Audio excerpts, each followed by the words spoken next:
Let's turn to some breaking news now coming out of Atlanta, Georgia, where the former US President Donald Trump is expected to be indicted for a fourth time by a grand jury. Let's bring in now our Sky News host, James Morrow. James, as we know, Donald Trump is being accused of going to remarkable lengths, really, to reverse the election outcome in Georgia.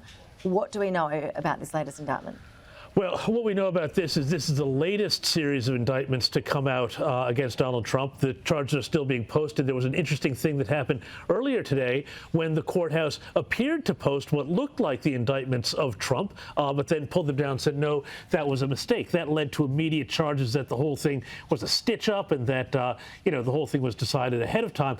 But the charges are serious. They have to deal with claims that Trump tried to overturn or reverse or get officials to reverse the election in Georgia. Now, whether or not, though, prosecutors can actually make these stick, again, as with other charges he's facing in other jurisdictions, it's a big bow they've got to draw because, remember, it is not illegal to question whether an election results were legitimate or not. I mean, Stacey Abrams said that she was the legitimate winner of the governor of Georgia election some years ago, and she wasn't. So, this happens on both sides. The question is, did Trump go further? The real thing, though, people need to understand, though, all of these indictments, this one, New York, Washington, Florida, all of these things are all about really stopping Trump from being president again. They want to be nominee, but they don't want to be president again.